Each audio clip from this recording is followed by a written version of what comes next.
Personagens femininas marcantes e ambiente urbano aproximam as obras de grandes escritores do século XIX. Os brasileiros José de Alencar e Machado de Assis e o português Eça de Queiroz também têm obras incluídas nas leituras obrigatórias de 2010. O Eça de Queiroz, no Primo Basílio, tem uma construção absolutamente maravilhosa de personagem. E falando-se da Luísa, assim, a composição desse personagem é um negócio maravilhoso.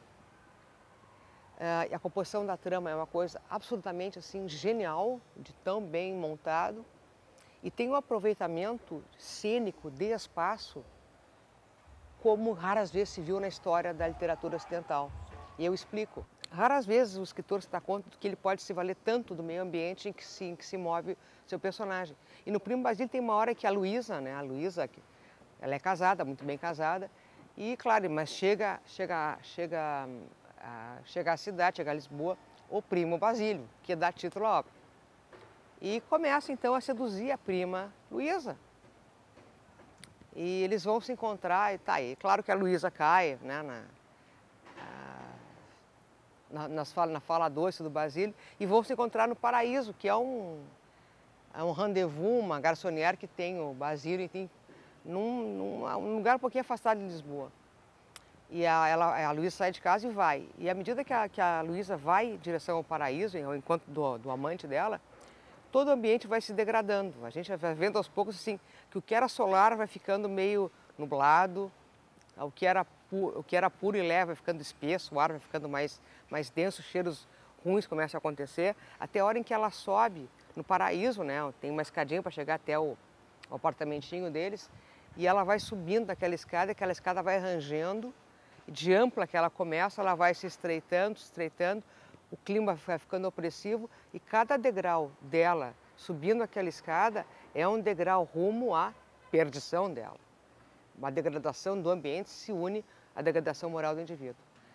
E isso é só um exemplo, né? Mas é uma aula de como se narrar e como causar no leitor aquela sensação, sabe? Aquela sensação que só uma coisa muito bem escrita te dá.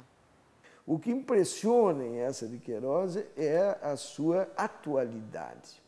Quer dizer, nós estamos aqui, Feira do Livro de 2009, e vamos lá para mais de 100 anos, né?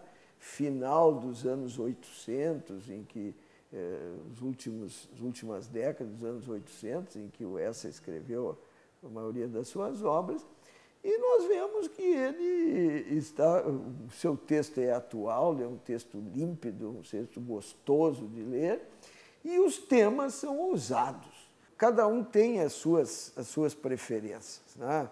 Eu sei que também nós temos aí o Machado, né? Um dos livros, para mim, eu vou dizer já diretamente, é o livro dele que eu gosto mais, são As Memórias Póstumas de Brás Cubas. E que este livro realmente é um livro que o Machado mostra a força dele como escritor. Primeiro porque ele convence em todos os momentos do livro. O livro não tem altos e baixos, o livro é de uma média altíssima de leitura. Ele tem a coragem também de traçar os seus personagens que parecem um escritor de hoje, nesse livro, não é em todos, nesse livro, sem a menor dúvida. Ali tu não fica perguntando, não é, se a Capitu traiu ou não traiu o marido, que eu acho isso uma grande bobagem, essa discussão, porque a personagem fêmea do livro dele, ela trai mesmo, ela trai e ela não tem nenhum problema em falar nisso. Quer dizer, então, eu acho que ele foi direto nessa coisa. E traiu o quê? Em que maneira? O que é traição? Não é? Então, a realidade como no caso do Primo Basílio, que nós falamos, quer dizer, quem estava traindo a quem? Não é?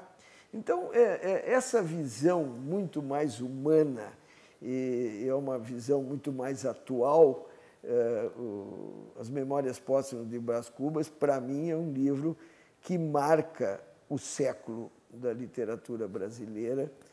Honra, é claro, Machado de Assis, mas é muito melhor do que a maior parte, na minha opinião, evidentemente, a maior parte dos outros livros dele.